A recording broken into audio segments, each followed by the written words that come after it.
In the more than 10 years since NFL Films has been producing the Greatest Game series, we've had one glaring omission. The Dolphins-Raiders 1974 playoff game had it all. High stakes, Hall of Fame talent, great drama, and one of the most unforgettable finishes in NFL history. Now, for us, the game also had one embarrassing problem. When we moved the company from Philadelphia to Mount Laurel, the footage was either misplaced or mislabeled. Whatever it was, we just couldn't find it. In fact, all visual records of this game have met a similar fate. The lone remaining copy of NBC's TV broadcast is thought to be in Spanish and lost in Mexico. In the underground cyber world, where hundreds collect VHS copies of old NFL broadcasts, this game is considered the Holy Grail. Well, I'm happy to report that a recent search into the deepest crevices of our archives uncovered quite a treasure. The game, known as the Sea of Hands, has been found. So, long overdue, I present the 1974 AFC divisional playoff game between the Raiders and Dolphins. Unquestionably, one of the NFL's greatest games. Takes the snap. What a game it's been. What a game it has been. Montana moves his pass. Caught by Clark. Clark got a touchdown.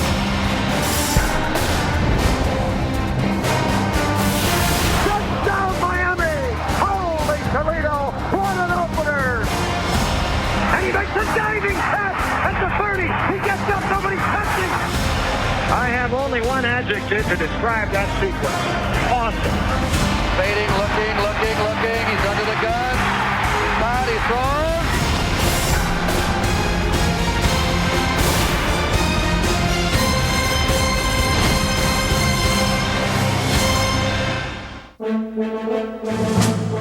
The first game of the 1974 AFC playoffs was billed as Super Bowl 8.5.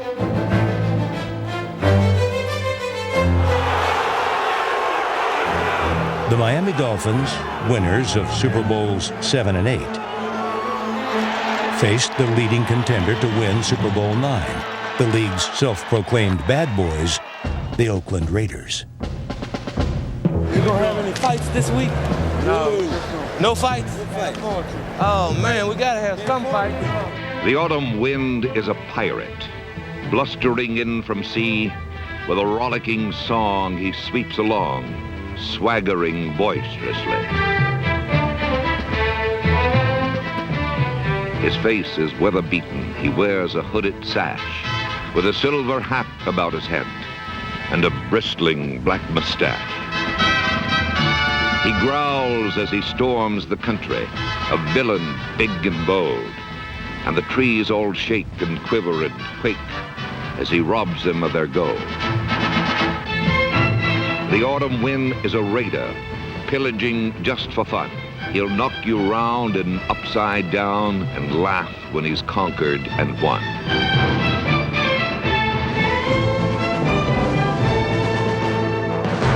The Raiders' nasty play produced a record number of penalties, but also a staggering amount of victories. They finished the 1974 regular season 12-2. The best record in the league. Everyone refers to the Raiders as the bad guys. Are you? Yeah, and I like that image. I think a lot of our players like the image. You know, we wear black. You see the cowboy movie, and the guy has a black hat and a white hat. The white hat chooses the good guy, and the black hat's the bad guy. And that's the way you have to play to win, and that's the way we play. Kenny the Snake Stabler became the Raiders' starting quarterback after replacing Darryl LaMonica in the fourth quarter of the 1972 AFC divisional playoffs.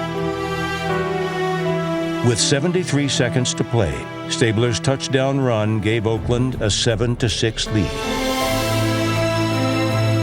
But Stabler and the Raiders were denied victory by the most famous play in NFL history. Bradshaw running out of the pocket, looking for somebody to throw to, fires it downfield. And there's a collision. It's caught out of the air. The ball is pulled in by Franco Harris. Harris is going for a touchdown for Pittsburgh. Ultimately, 1972 would belong not to the Raiders or the Steelers, but to the Dolphins. After losing the Super Bowl in '71, the Dolphins ended '72 with a perfect 17-0 record and a Super Bowl title. In Week 2 of the 1973 season, the Raiders got their chance at Miami. Oakland won 12-7 and snapped the defending Super Bowl champions' 18-game win streak. The Dolphins would lose just one more game the rest of the year, and in the AFC Championship game at the Orange Bowl, they got revenge on Oakland.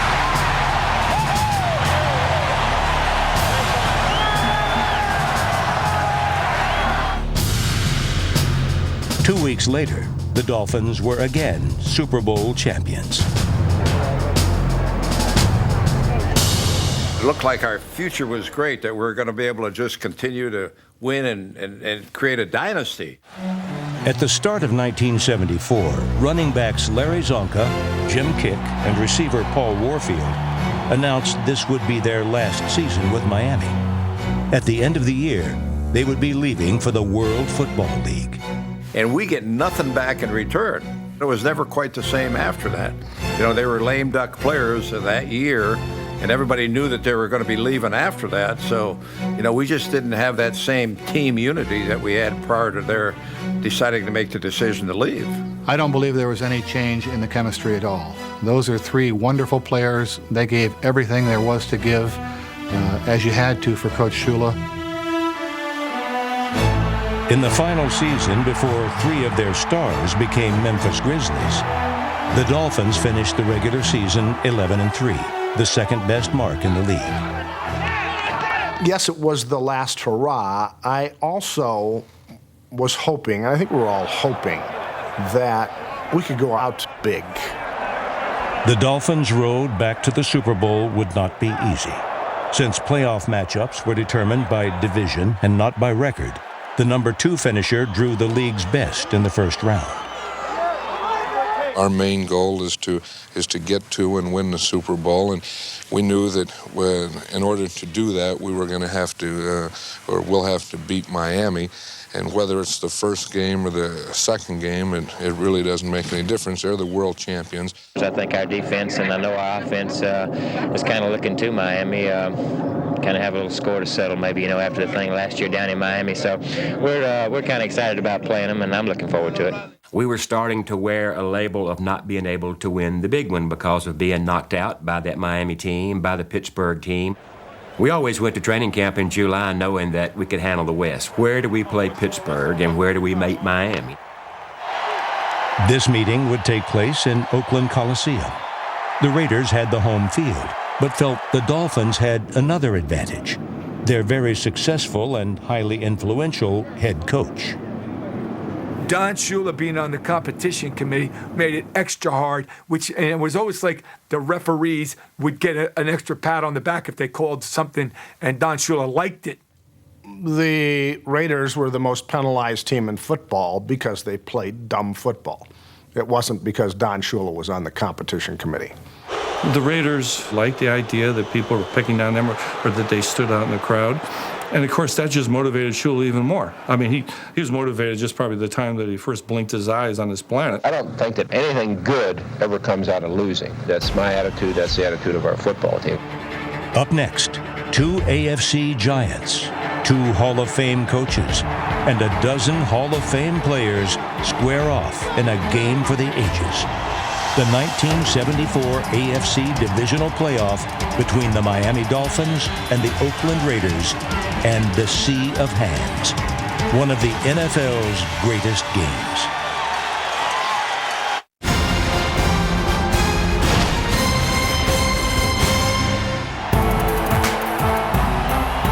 Before the Raiders' showdown with the 2-time Super Bowl champions, the atmosphere at Oakland Coliseum was electric.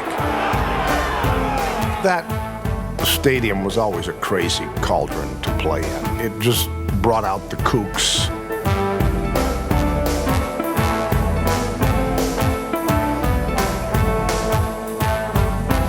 As intimidating a venue that you would play in the NFL. They embrace that renegade biker culture of the Oakland Raiders. In many ways, the Raiders were Oakland, and Oakland was the Raiders. Raider Nation wanted payback for Oakland's lopsided defeat in the 1973 AFC Championship game, where the home Miami fans celebrated by waving white hankies.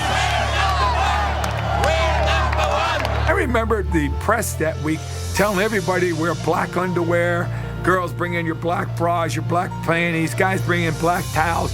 We got introduced.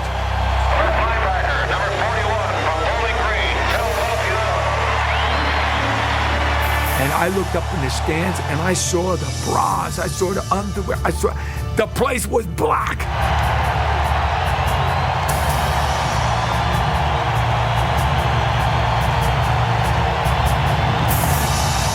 There's nothing to wait for. Let's start off and stay after them the whole game. Let's go! So we're pumped up. I mean, Miami was, the best team in football and all this thing, and everyone has a black hanky, and everyone's waving, and everyone's standing there. And I thought, great, we kick off, we'll kick them in the hole. Here's the sidewinding kick, high end over end, not real deep, drifting up. Moore takes it on the 11. The rookie up to the 15, to the 20, to the 25, 30. Clears out to the left, the 35, 40. Gets a great block, the 50. Up the left side, being chased by Jacobenko, the 30, the 20, the 15, the 10. Touchdown, Miami! Holy Toledo! What an opener! They score before the people even sit down. People were still standing up from the national anthem, and the score was 7-0. I said, holy moly. John kind of looked at me, and I kind of looked at John, and John said it's going to be a long day. 89 yards, not more for the kickoff return, and Miami leads 6-0. As he broke through and around the 30 to 35-yard line, he wheeled out to the left and found the lane, and Jacobenko could not catch it. Being a rookie and my first playoff game and having a chance to make an impact in the game right away was so special.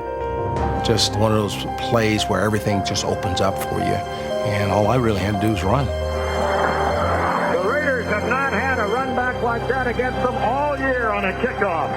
And so the Miami Dolphins lead the Raiders 7-0 with only 15 seconds of this football game having elapsed. You got to get a score. It's going to be number one. You got to play like you're number one. The Raiders tried to answer Moore's score by establishing leading rusher Marv Hubbard.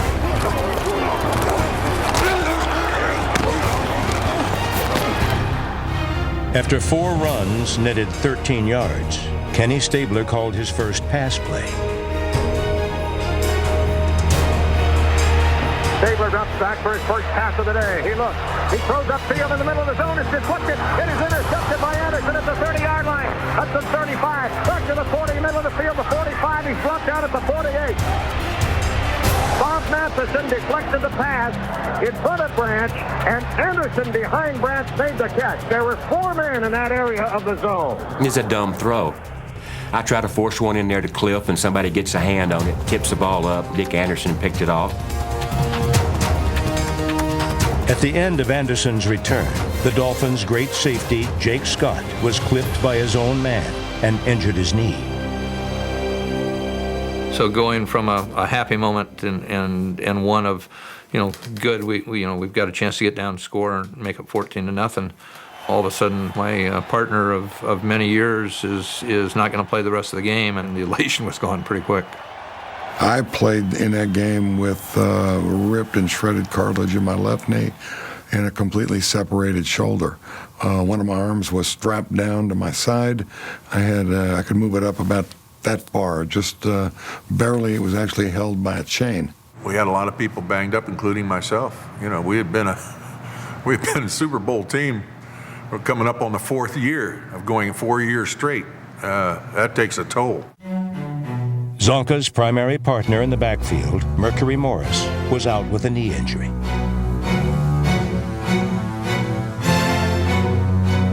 The absence of Morris meant Zonka would have to shoulder an even greater load in the Dolphins' run-oriented offense. Our game plan was, hey, don't let Zonka get going. So what we did was we kind of overplayed the off tackle and up the middle. Because on our field, Larry Zonka would be a no factor on a sweep because it was naturally wet, soggy. He probably didn't have the speed to sweep, but he was so powerful up the middle. They give it to Zonka. He's hit by Villapiano and just breaks right through him. Bill hit him and he went 3 yards with Villapiano hanging on. He's just like a big workhorse shaking off a couple of gnats. The Raiders stopped Zonka to set up 3rd and long. The Dolphins then called their first pass play. Now back to pass. Greasy setting up. Looks deep, going to Warfield behind the defense, and he is incomplete. He was cut down by double teaming on the goal line. The Dolphins are angry. They're screaming over there that it was pass interference. For a moment, Warfield broke between the two defenders and got behind them. He tripped over Jack Tatum, who was back there to help out Nehemiah Wilson. The Raiders' defense had survived the scare. Oakland's offense then hoped to strike fear into Miami by throwing a bomb to outspoken wide receiver number 21, Cliff Branch. Cliff Branch had great speed. I mean, he could have been the fastest player in the NFL at the time. And Cliff always wanted to run deep patterns. And he could always beat his guy deep. I think I can get that post in there now, because I can run by him and they're taking like I'm going to come across on that post. When he was a young player, he would maybe in the 3rd quarter say, hey, coach, I can beat my guy deep. And then after a few years, it'd be in the 2nd quarter. And after he'd played for 5 or 6 years, the national anthem just finished, and he was right next to me and said, coach, I can beat my guy deep. I said, Cliff, we haven't even played it down yet. How do you even know who your guy is? Cliff started yelling for the ball before he got his jock on. Kenny, I got this guy, I own this guy, throw me the ball. You always like to get Cliff the ball early in the game because it settles him down. Stabler's first attempt to get Branch the ball was thrown into a crowd and intercepted. His second try would be deep along the sideline with Branch in single coverage. Back to pass goes Stabler. He's 0 for 1. There's a long pass intended for Branch up the left side against Johnson. He can't hold on. At the 33-yard line, left sideline, Johnson looked like he might have a beat on it all the way. Branch suddenly spurted a step past him, but couldn't hang on to the pass. Cliff just in the beginning, he had a lot of drops. And I'll never forget that one right in front of our bench, bounced off his hand. I'm like, oh no, what else can go wrong? On 3rd and 9, the Dolphins' famed no-name defense stopped the speedy Branch in his tracks. Back to pass. They pick up the rush. There's a pass to Branch, and he drops it to 49, short of the first down. Good tackle by Charlie Babb, who is in the secondary now. Babb replaced Jake Scott. And the Raiders are going to punt here with a 4th and 1.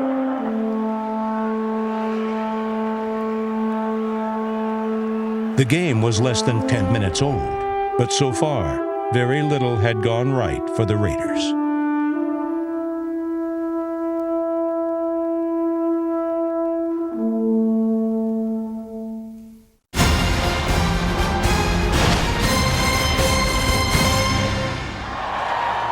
The Dolphins had the early lead, but injuries had changed the makeup of their bench. With Mercury Morris out and Larry Zonka not at full strength, little-known running back Benny Malone was pressed into service, much to the Raiders' surprise. We didn't know anything about Benny Malone, and I wish we did. Benny Malone had a monster day, and he ran with an ant-stomping running style. Very unique. I don't think I've ever seen it anywhere else. A long strider, and he'd go heel to toe, heel to toe.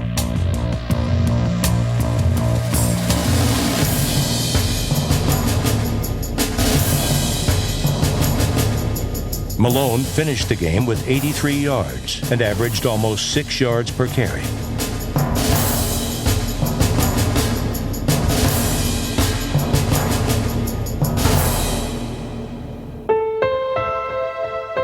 The Dolphins weren't the only team playing short-handed that day. Perhaps the Raiders' best defensive player, Hall of Fame cornerback Willie Brown, was out with an illness. I was in the hospital at that time watching the game, and I'm sitting there twisting and turning, and Just couldn't believe what was going on in that game at the time.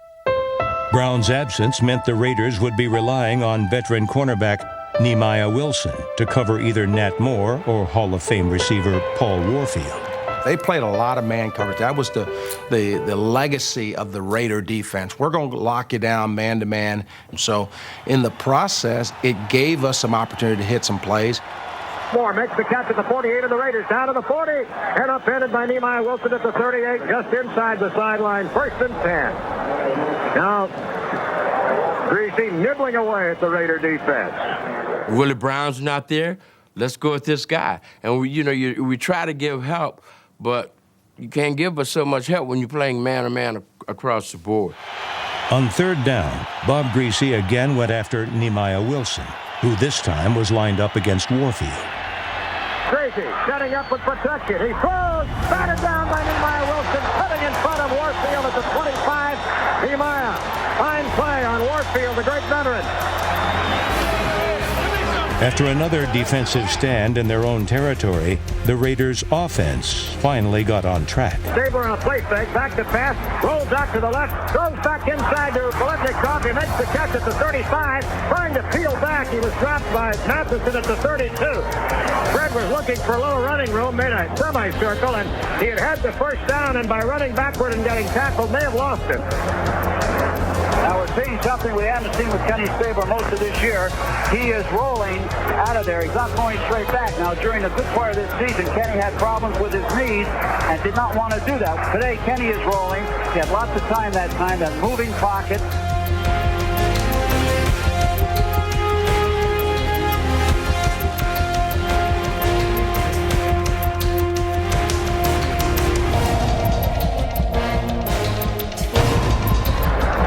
To the left is Stabler. Now he steps up. Fires one to Hubbard over the middle at the 40. Hubbard head down. Rams takes the tackle to the 45. Dropped by Matheson. Knock him back! Roll him over! He knocked Mike Poland head over heels. He really slammed him. Stabler just lobbing a little pass to Hubbard on an early release over the middle. Hand off to Davis. Davis skitters past the line of scrimmage to the 50 to the 45. Still on his feet at the 40. Knocked down from behind at the 37-yard line by Curtis Johnson. 1st and 10 Oakland. Their first penetration of the day into Miami real estate. Hubbard was out in front to lead the blocking that time to let Davis slide by the line of scrimmage and get out there where he can fly. Anderson missed him before he was brought down by Curtis Johnson.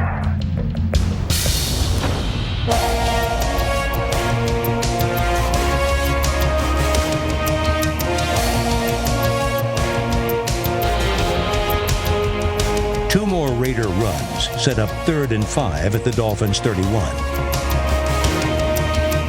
With the goal line just a long throw away, Oakland turned to veteran halfback and pass-catching specialist number 23, Charlie Smith, for one of his only plays of the game. Through game film and through study, we had recognized the fact that when Charlie would take an inside release inside the tight end and go down the middle of the field, that Nick Bonacani would pick him up. Well, Nick Bonacani covering Charlie Smith is a mismatch, and that was something that we looked for. It's Tingley time at the Coliseum in Oakland. Everybody on edge. Miami leading 7-0. It's 3rd and 5.5. On a quick count, Stabler drops straight back, sets up, pumps, lobs one down the middle for Smith. Touchdown Raiders! The crowd comes apart at the scenes as Charlie Smith catches one from 32 yards down the middle. I was running with him, and I was basically step for step, and Stabler just throws the most perfect pass, and I could still see the ball literally going over my fingertips into his hands for a touchdown. I mean, it was just, it was a thing of beauty.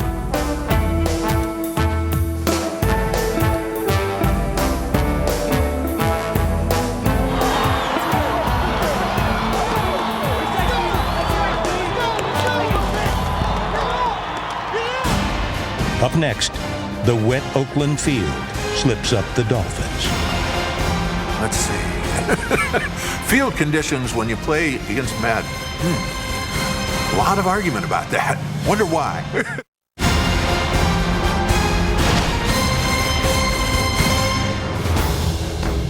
After the Raiders tied the game at 7, the Dolphins tried to get back ahead by running behind their great offensive line. Hand off to Malone, explodes up the middle, still on his feet at the 45, and he's stopped at the 47. A double-team effort by the safeties, Atkinson and Tatum. Malone, who can fly once he gets by that line of scrimmage, that's a first down, and Malone really chewed it up that time for 11 yards.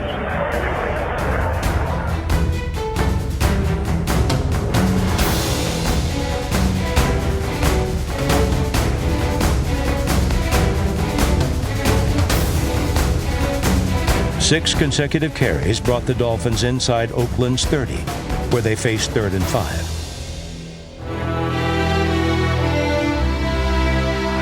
He fires over the middle. He's got kick. He's got the first down on the 24. Connors had him covered, but Chick made the catch. Connors dropped him in his tracks. Just slanting out from the backfield, turning and waiting for the quick, greasy release. So the Dolphins come up with the right play, and now they're getting within field goal range. The Dolphins stayed in the air and nearly broke open the game. Back goes Greasy, setting up, got time. He's going deep to Moore, man falls, but he is underthrown. Skip Thomas fell on the 5 when Moore made his cut. It was a play that we had a shot at opening the game up. They're able to hit Bob just as he's releasing the football, but then the corner fell down, and then I had trouble trying to get back to the ball because the footing was so bad. I mean, if I'm able to get back to the football, I'm able to make the catch and probably still get up and crawl into the end zone for a touchdown. So it just shows you how critical the footing was in that ball game. I mean, you know, there were numerous plays where, because the field was so wet and you couldn't get good traction, people were falling down all over the place. It was strange that it was a wet field, and you know, that was the only rain or wet spots around. So you had to figure something happened. Let's see. Field conditions when you play against Madden. A lot of argument about that. Wonder why. We can go out, there's a dry season, but the field is a bog. You know, like, wait a minute. Could they be trying to slow our fast wide receivers down because they're a little hurt in the backfield, in the secondary? Our field was always wet, and it's below sea level, and we never watered it. But they wanted to believe that we did, but it didn't make sense. I mean, I have Cliff Branch out there, who's the fastest guy in football. Why would I want to slow down the game? I just know that if you go in there and you don't have the proper equipment, you're going to slip and fall all over the place, but somehow or another the Raiders usually had the right equipment and they could stand up. So it was one of those things that you defend it. No, we don't. It's below sea level. You know, mad to get all, I didn't, but somebody did. So after a while, I just said, okay, if they want to believe that, I'll just tell them, okay, we did it. They never watered anything. But if he wanted to believe that we watered it, I'll tell him we watered it. Following the incompletion to Moore, the Dolphins faced 3rd and long. If they were to kick right now a field goal, it would be about 47 yards. Now he takes the snap, drops back into the pocket, setting up, lots of time, nobody open. Now he's going to run. Now he hesitates. Now he comes back to the right. He's still running. He finally unloads it behind the line of scrimmage to Nottingham. He's at the 25, at the 20. He drives down to the 16-yard line, short of the first down. Skip Thomas and Connors got him.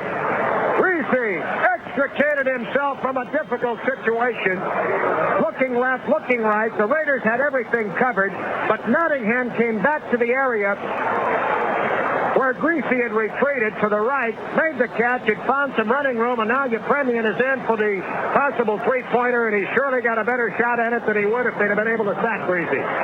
It'll be marked and spotted at the 24-yard line. We're down to 1:13 to go. I don't want that guy throwing the ball. We're not getting a rush in it. We're not getting to the quarterback. He's standing back here like this. You guys aren't even getting in there. Come on, Trump. And anytime they complete a pass, they hold it. Oh, yeah, they hold it. You see them going back. They cannot pass protect unless they hold it. So it'll be a 34-yard attempt on the little left-footed Cypriot. Snap, spot, the kick on the way. It is good. And so from 34 yards, Garo Yepremian unties this football game.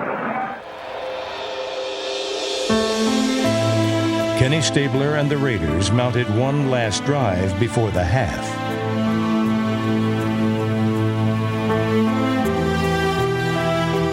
But a Vern Den Herter sack ended the threat.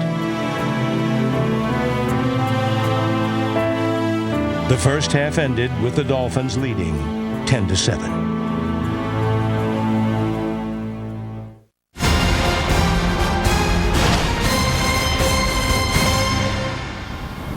In the locker room before the start of the second half, the Raiders set up plays for Fred Biletnikoff. The Hall of Fame receiver could eat up a secondary, but had trouble digesting anything else. There would be a couple of minutes before we were to go out in the field, and Fred would be throwing up in the bathroom, and everyone could hear it because, it's so quiet in a locker room. And then, you didn't have to have a watch, you didn't have to look at anything. When Fred threw up, we were ready to go. Nobody's treated themselves worse than Fred Biletnikoff. Freddie could not eat. Freddie puked all the time. I would tell our center, Jim Otto, if Freddie catches a ball, go right to the official and tell him we need a new ball.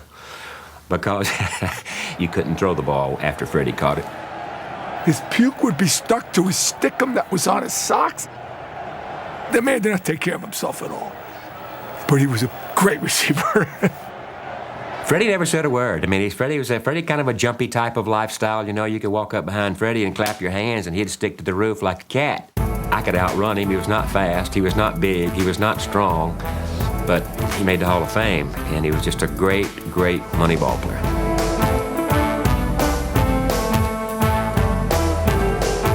Down by 3 against the two-time defending champions, Biletnikoff once again delivered in the clutch.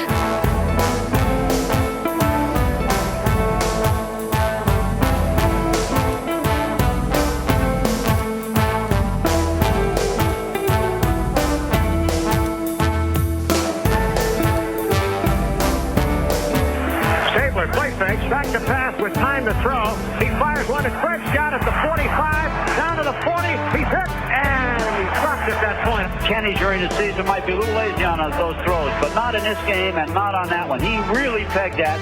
I've never seen him throw that ball with more velocity than he did that time. Just outside the 40, Stabler fired to Biletnikoff deep.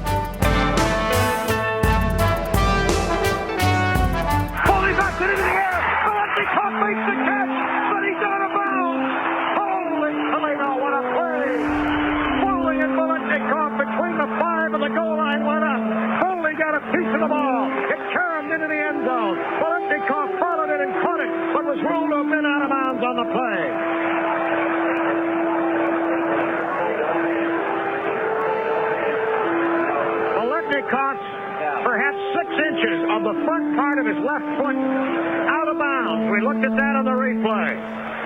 It was an excellent call. What a play that would have been had Fred been able to keep that left foot 6 inches further in, but it was impossible. After 2 runs brought the Raiders inside the Dolphins' 15, the time had once again come for Biletnikoff to show off his sticky fingers.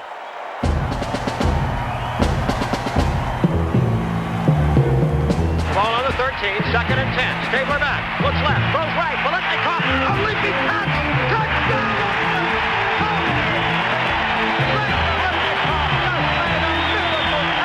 With Tim Foley all over it. Stabler did a good job of looking off the defense, but the ball, which was actually deflected once off Biletnikoff's hands when Foley contested it, and the right sideline in the end zone was grabbed back by Fred as Foley kept his pressure on, landed on top of him. I played 15 years, and it's the best catch that I've ever seen. Tim Foley is draped on him like a cheap suit, and he grabs his right arm, and he pulls his right arm behind him, and they got their legs all tangled up, and Freddie leans out and one-hands the ball and brings it back in and still gets both feet in. Phenomenal, phenomenal catch. But again, there's that Hall of Fame player who always plays well in big money ball games. There he is doing it.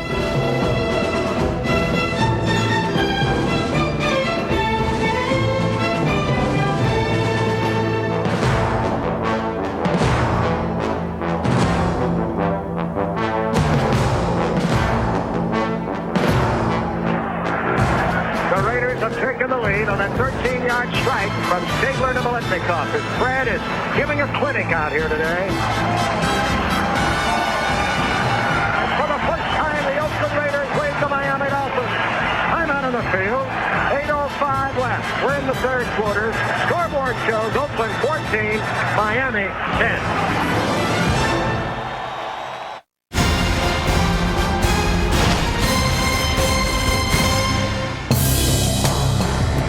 Trailing for the first time in the game, the Dolphins quickly began marching for the go-ahead score.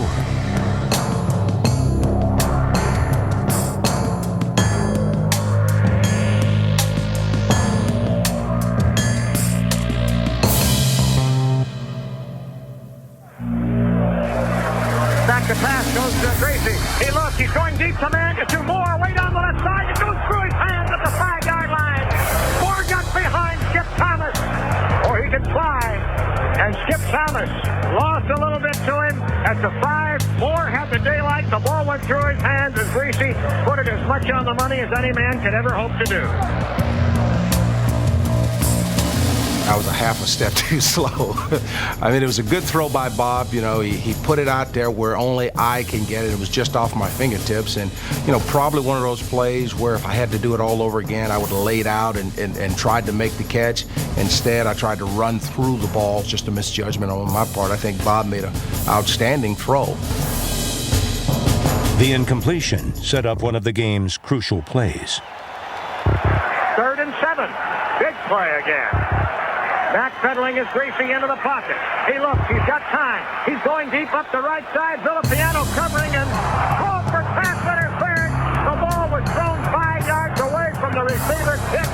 Villapiano protesting his cause to no avail. Well, Jimmy Kick, being the pro that he was, he rams into me, hooks my arm with his arm. I'm like, what's he doing? And then the ref threw the flag. And then I got it. He made like I smashed into him, grabbed him, and threw him down. But I didn't do it. That referee, I could have tore his head off for falling for it.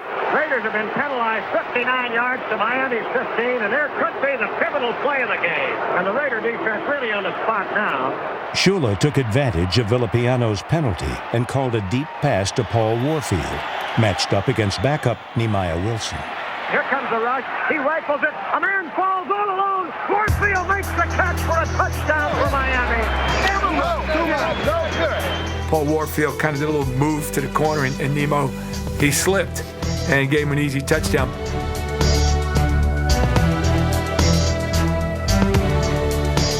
Which, it was looking pretty bad for Phil at that time.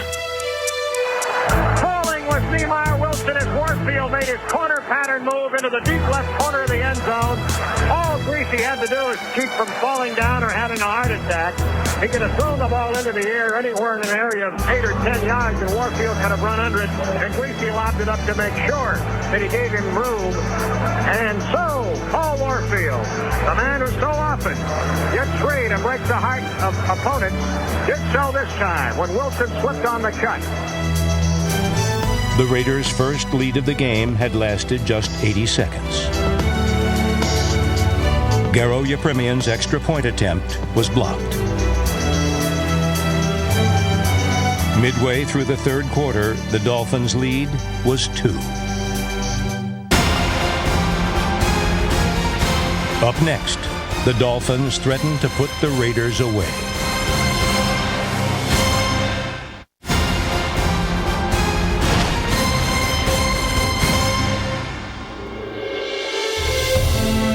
The Dolphins' defense, without injured safety Jake Scott, appeared to be getting stronger as the game progressed.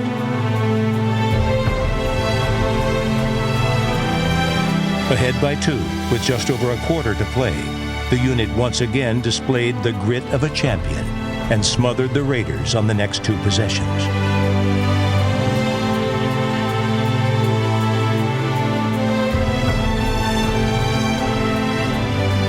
Saber gonna pass. He's back. He's looking. He's in trouble. He's dropped by Larry Ball. Back on the 22-yard line. Saber suffers a sacking of the Raiders. Run into all sorts of trouble with a Dolphin defense that is suddenly stabilized.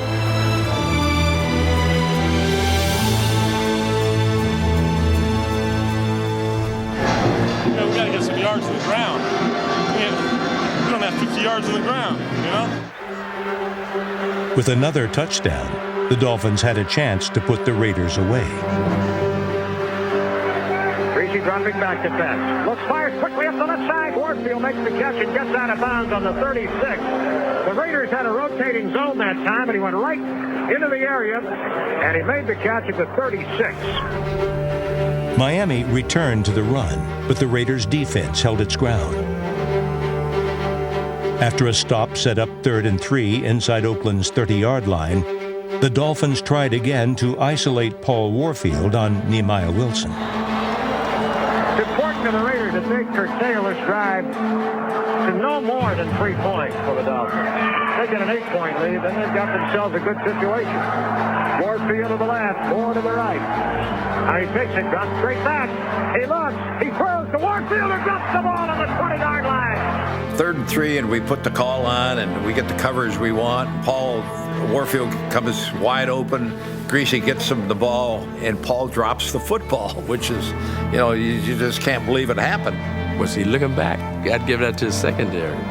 He had some help from Nehemiah Wilson that time, who hit him hard at the moment of contact on that short out pattern. And now, with the ball on the 28-yard line, they're going to attempt a field goal from the 36.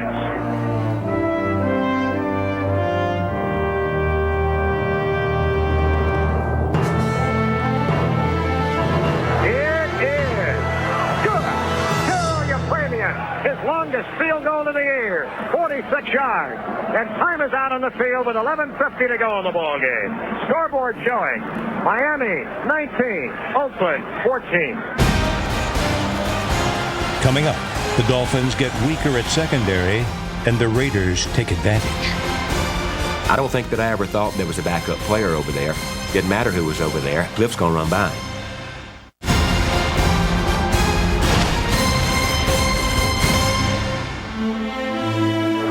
Ready to operate, but in their last 2 possessions, they have not been able to get it going. After the one drive in the early 3rd quarter that took them to the touchdown and the lead. Don Shula and the Dolphins were edging closer to their 7th straight postseason victory. The Raiders, in desperate need of a drive, instead went 3 and out for the 3rd time in 5 possessions.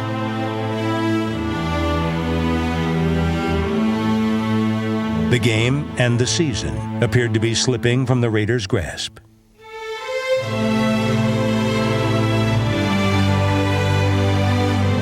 Third and long, almost 10. Stabler back. Sets up a screen to Davis. Davis 35-40. Hesitates, runs into Anderson, who stops him. Anderson stops him at the 47, 2 yards short of the first down. And so Ray Guy comes on with a punting team. Davis couldn't get quite enough room to make the burst.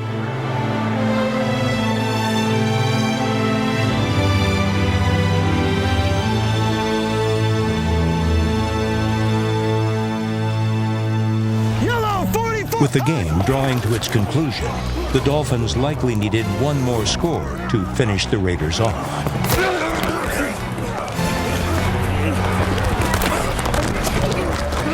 Oakland's in big trouble now, Bill, because the Dolphins in the last 2 series have been able to do what they do best, as you pointed out, and that's maintain ball control. Oakland down by 5 points. Under 10 minutes to go now in the ball game, and the Dolphins looking very, very strong at this juncture. Believing their lead was safe, the Dolphins were content to eat up the clock and ran on 7 of 8 plays. Well, we kept it on the ground because that was really our strength. And especially with that lead, we felt it was important to run some time off the clock and hang on to the football, keep it away from their offense, and utilize the talents that we had. With just over 5 minutes left, the Raiders forced 3rd and 8 just outside midfield.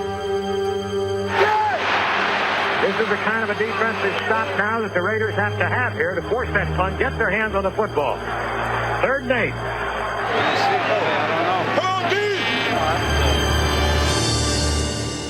Don Shula remained conservative and kept the ball on the ground. Greasy gives the ball to Malone. Power sweep to the right. He's got Duncan Little in front. It's the 50-foot dump. Short of the first down on the 47-yard line.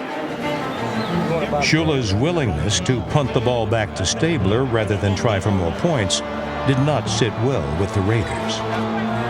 Kenny Stabler was the best going into the third, fourth quarters. He called his own plays. He had everything set up from the first half. He knew exactly what he wanted to do. Yeah, that was disrespect. And disrespect to our defense, thinking that they could run it on us.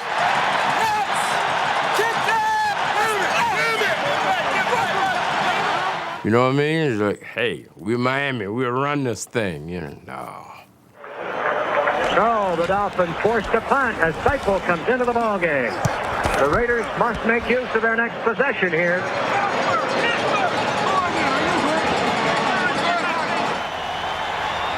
The Dolphins' defense needed one more stop, and injuries had forced Shula to shuffle his lineup yet again. Number 48, Henry Stuckey, replaced starting cornerback Curtis Johnson. We were really hurting in our secondary, and people just kept continuing to get hurt. And I was just, trying to figure out who I could put in there that was healthy, that could finish the game for us and not hurt us. Down by 5, and with Cliff Branch lined up against the backup Stuckey, Stabler called for the bomb. I don't think that I ever thought there was a backup player over there. It was just, it didn't matter who was over there. Cliff's going to run by him. Stabler 1st and 10, back again. Going deep to Branch up the left side. Head battle. And he makes a diving pass at the 30. He gets up, nobody's touching. He's at the 20. He's at the 10. Touchdown Raiders! The Oakland Coliseum is coming apart here. Cliff Branch made a diving catch, being covered on the play by Stuckey. Stuckey was deep behind it. Branch came back, dived, got up because nobody had touched him. Then he sprinted 20 more yards to score. When I think back about that football game, the amount of people that we lost during the ball game. I mean, Curtis Johnson gets hurt and he's out, and that's why Henry Stuckey's in the ball game. Jake Scott gets hurt and Charlie Babb's in the ball game. Well, who are the two guys that collided after they fell down? Charlie Babb, Henry Stuckey. Branch got up and ran for a touchdown, 60 yards. It was ridiculous. All he had to do was put a hand on him, but just didn't have the experience and wasn't thinking and didn't touch him. Shouldn't have been a touchdown. And so, the Oakland Raiders, a team that has always had a time bomb hidden in its hip pocket, ready to lay on somebody. That time bomb exploded that time on the most incredible catch of the year by Cliff Branch of the Raiders. 3 decades later, one big question about Branch's catch remains. Did he trap it? Well, let's get the film out.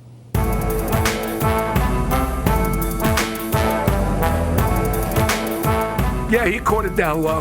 I thought it was a good catch because I remember jumping up and saying, go, go, go. I was yelling for him. So I thought it was a catch. But you never know. Might be a trap.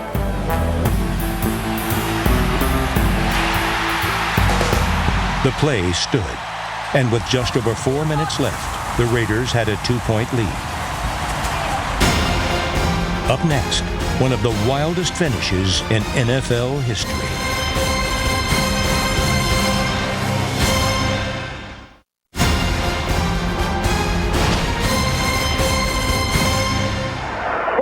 And 37 seconds remaining. And the Miami Dolphins, a seasoned team, they've been through it all. They are still not a dead football team, let me remind you of that. And now comes heart-stopping football. The Dolphins, a well-oiled offensive machine, now can't be content just to hang on to the football. And Don Shula knows it. 3 points can win this football game.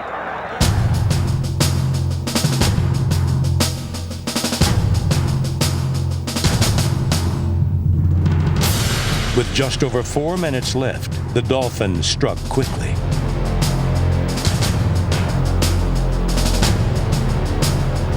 Two plays into their drive, they were already inside the Raiders' 40-yard line. They're already already in a situation now where they can nibble away to get to the field goal range, but always keep an eye on the possibility of the touchdown. John Madden pacing nervously on the sideline. Breezy under center. Gives the ball to Zonka. Zonka drives to 35, going to the 30, running over people, knocked down at the 23-yard line. Cole Warfield was out in front blocking for him. And now the Dolphins are in field goal range, but they're not even worried about that right now. They know they can get a touchdown if they can find the right combination here and always keep the field goal in the hip pocket as insurance. We're like, oh no, now they're close enough to use the clock, and then your premium's going to ice it. Oakland needs a big defensive play here, Bill. They need some kind of a hit that might force the fumble because it looks like the Dolphins are just too strong running on the ground. Benny Malone and the Dolphins squashed any hope of the Raiders' defense making a game-saving play. Gives to Malone, sends him to the right. He's turning the corner behind Little at the 20, down to the 15. He rams one man out of the way at the 10. He goes all the way. Touchdown, Dolphins!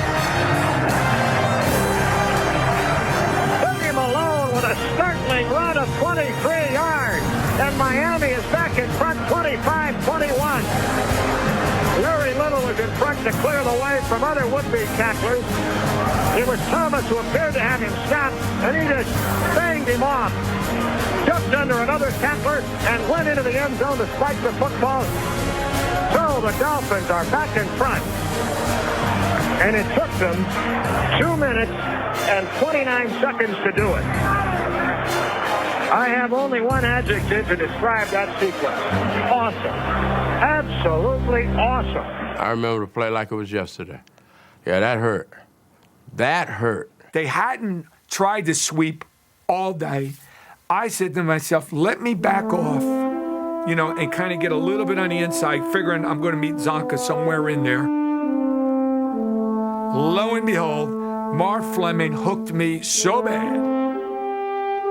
Larry Little got around the end so quick.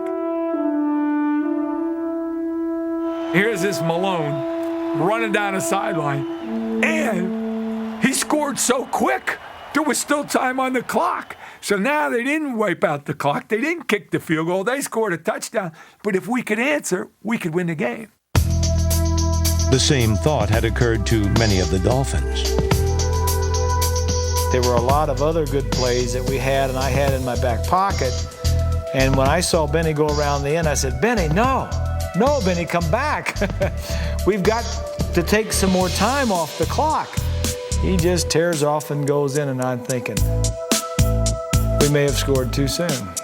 It was almost like we're all over there saying, go down, and boom, he's in and scored. And you look up at the clock and you realize that there's a lot of time on the clock. I remember after the game, Don Shula was criticized for, scoring too soon, scoring too quickly, which was one of the dumbest criticisms I've ever heard in football. You never score too soon or too quickly. How do you tell a player when the end zone's in front of you, don't take it? That's crazy. You got to. Now with 2 minutes and 8 seconds remaining to play, the Raiders are behind the 8 ball.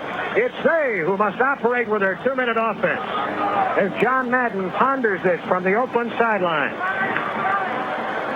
Well, the Snake he always had a little something. He always had a little Southern saying. And a lot of times I would say, Snake, use some of the clock. In this situation, I'm sure, Snake, come on, baby. And he would always go, leave it to me.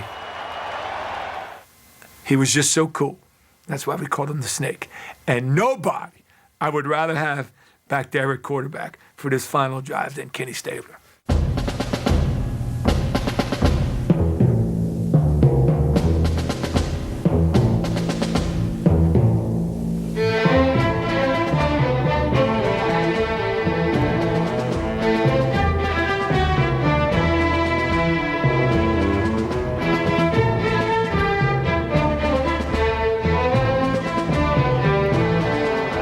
About the pass. He's looking.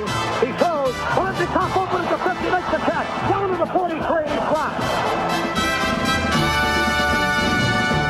And the secondary. Faber back. He looks, steps up in the pocket, throws to Fred. Takes a great pass at the 25. What a pattern. He's knocked down by Babb at the 23. And a quick throw out of Branch. Makes the catch. Gets out of bounds at the 20. Faber goes to Pitts. He makes the juggling catch at the 14. Pitts made a great recovery. The ball hit him in the hand, popped up in the air, and he got it back before he was smashed.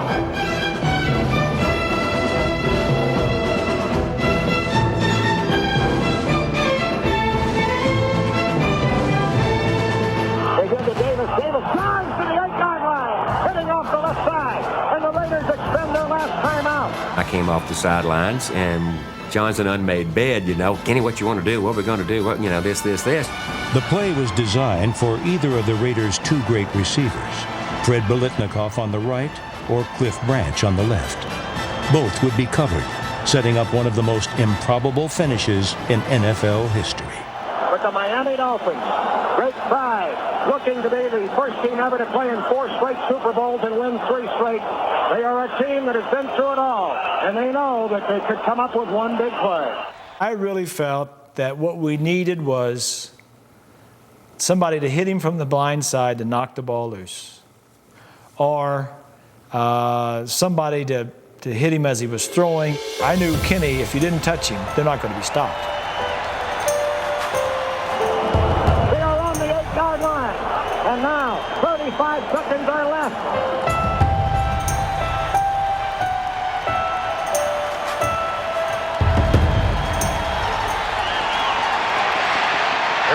Fading, looking. He's under the gun. He's fouled, he throws. He caught it. Unbelievable.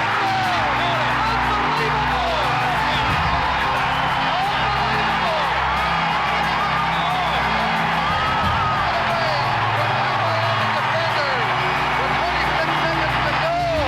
What a finish. And it's not over yet. 27 and 26 now.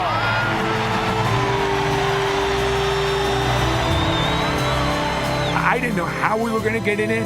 I didn't know what we were going to do. I figured we were going to throw, but never did I figure that Snake was going to pull it down and start running and then flip it. That was unbelievable.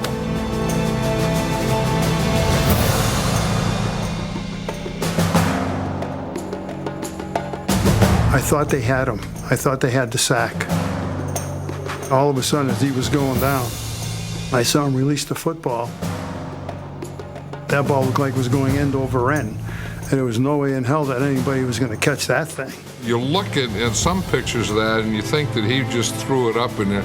Then there's one shot where it's from the far end zone, I think it's behind him, and you can see exactly what he saw and what he was doing, and he knew what he was doing.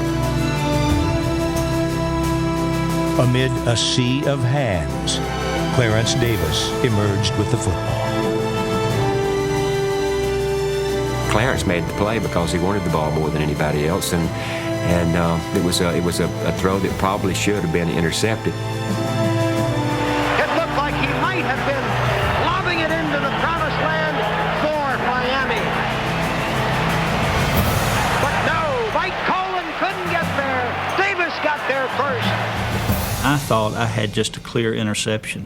I mean, it was just wide open.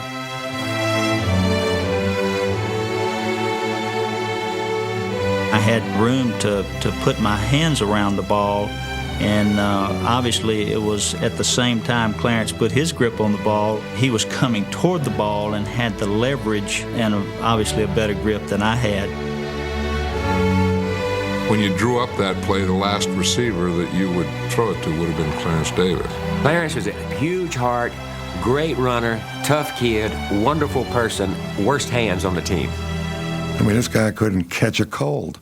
That's probably the only pass he caught in his career. It's a lousy pass, lucky reception. I've never forgotten it. Manny Fernandez arrived at the end of the catch.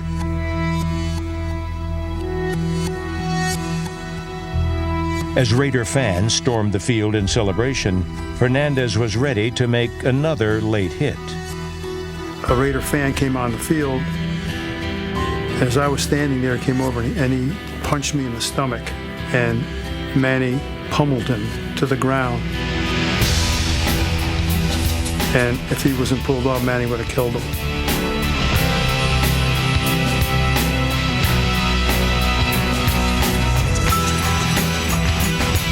Fernandez did that a lot. Sometimes he did that in our locker room. Manny hit people. That's what he did, you know. Manny gets ticked off, he'll hit anybody. Friend or foe, he'll lay you out. He just ticked off at the world.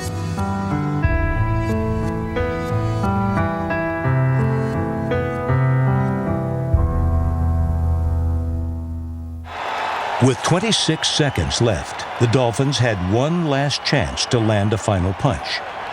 Phil Villapiano wasn't about to let it happen. After the penalty on Jim Kick and then getting hooked, I was never playing so hard, trying to win so bad. Greasy retreats to the left. He goes way up the middle. Intercepted Villapiano at the 50. Time running down. 13 seconds to play. Oakland football. And I think Oakland victory. I make the pick. A lot of guys were congratulating. Everybody's congratulating ourselves. It was so good. But nobody wanted that game more than John Madden. Nobody deserved it more than John Madden. And I went and gave John the ball, and I'll never forget. He stuck it up in the air. It just looked great. It was a sea of people all around him.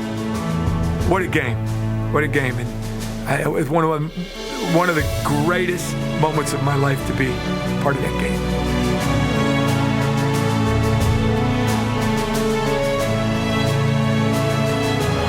Now the Raiders, 3 seconds left. Hubbard runs to the left. Time is out. It's over. Hubbard still on his feet. Smashed by Coleman. The ball game is over. The Miami Dolphins are dethroned. And the Oakland Raiders move to the championship round of the AFC.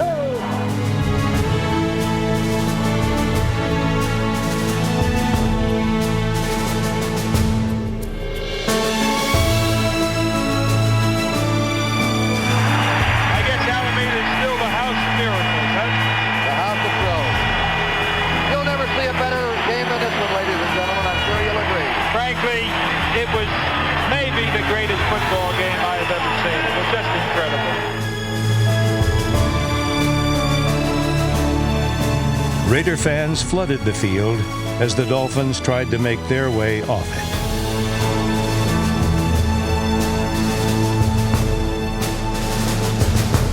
We fought and battled all afternoon against the Raiders, and then to get in our locker room, literally, we were swinging to get into that tunnel. It was pretty frightening. Those people are nuts out there.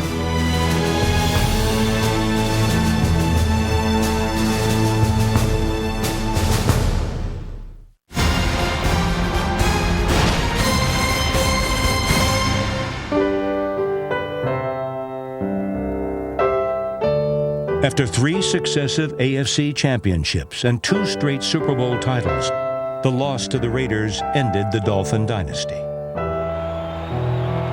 The season was over, and 3 Dolphin icons now belonged to the World Football League. You just couldn't accept it. You just couldn't believe it. And that's because never in our minds did we think that we weren't going to win that ball game. It was a bitter defeat and one I've never forgotten, and would have really liked to have gone back, separated shoulder and all, to try to get another Super Bowl ring. I cried like a baby after that game, and that game was the most disappointing game of my life, because it did stop the dream, and we also knew that our team as we knew it wouldn't be the same anymore. In the locker room after the game, and then the bus ride to the airport and that long flight across country, you're thinking, you know, it was really part of something special, and I think it just ended out there today. I would imagine, Coach, on this long trip back that, like so many of us in the plane, you have gone over this game many, many times, and unfortunately, the final score just comes up the same way. That's right. The season's all over, and this is what you realize when it's over and done with. And Oakland had what it took in the last couple of minutes of the ball game, and that's why they're the winners, and we couldn't stop them in the last drive. I'm proud of our team for the way that we came back twice after going behind in the game, but they won and we lost, and the season's over. Shula wished myself and Warfield and Kick good luck. He handled it very classy. Shula, he had to maintain his image through the season and be kind of a hard guy about it. He didn't talk about it. But after the season was over, and it was over right there, he came in and acknowledged that he thought we did what we had to do, and he recognized that, and we were still friends. Shula coached 20 more seasons, became the game's winningest coach, but never won another Super Bowl. After the World Football League folded in 1976, Zonka returned to the NFL with the Giants, Warfield with the Browns, and Kick with the Broncos. But their presence was still felt in Miami. Being around those guys, I learned so much about how to be a professional, how not to get caught up in the rah-rah, but to come to work every day like a professional, understand what your job description is, and work hard at making sure you hold up your end of the bargain. And to this day, I give credit for my success for the 13 years I played to that team and those guys. After ending the Dolphins dynasty, the Raiders were poised to build their own legacy. It should have propelled us to be that great football team, the next great football team. Who became that next great team? It was the Steelers. The Steelers won 4 of the next 6 Super Bowls and upset the Raiders in the 1974 AFC Championship. The Raiders may have won Super Bowl 8.5, but they never made it to Super Bowl 9. Everyone wants to talk about the memories. I guess that the things that stand out with me were the defeats, the agony of defeat. To see a hands catch that day was a day of glory, but also, to be honest with you, in the back of my mind, I remember the fact that we could have won a Super Bowl that year. In 1976, the Raiders finally broke through and won Super Bowl 11. That season, Kenny Stabler solidified his reputation as one of the game's great clutch quarterbacks.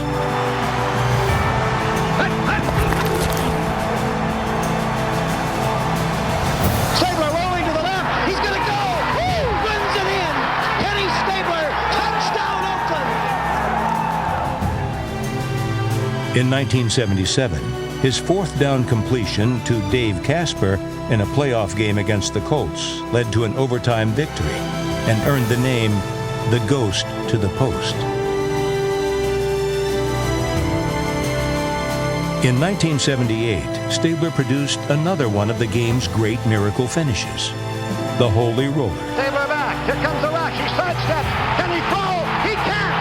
The ball flipped forward is loose. A wild scramble. 2 seconds on the clock. Casper grabbing the ball. It is ruled a fumble. Casper has recovered in the end zone.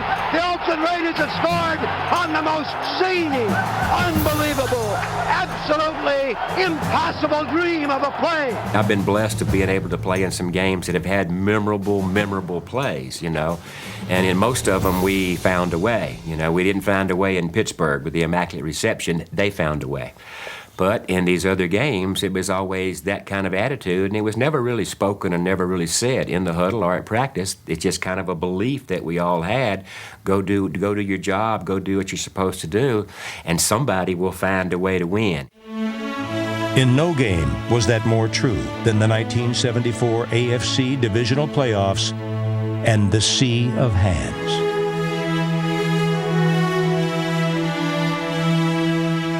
Three decades after his game-winning catch, Clarence Davis still has the ball firmly in his grasp.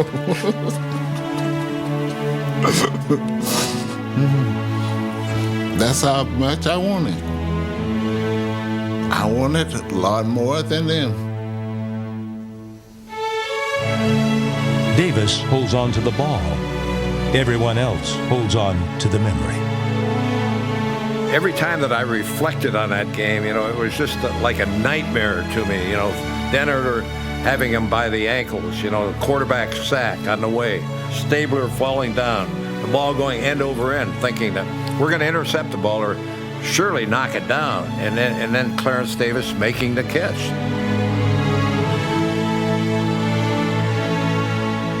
It's just it's a nightmare that still lives with me. When he threw that, I mean, as a coach, you're thinking, you know, good, you see a pass, then you see the rush come on, and you say, oh, no, you know, don't take a sack, and then you see him get rid of it, oh, good, you get rid of it, and then you see all those dogs, you go, oh, gee, he threw it right into him, and then Clarence Davis catches it. So the whole game was a roller coaster, but that play, if you look at that play, was a roller coaster. You're up and down, and pretty soon guys are carrying you off the field, and you have no idea what the hell you just did.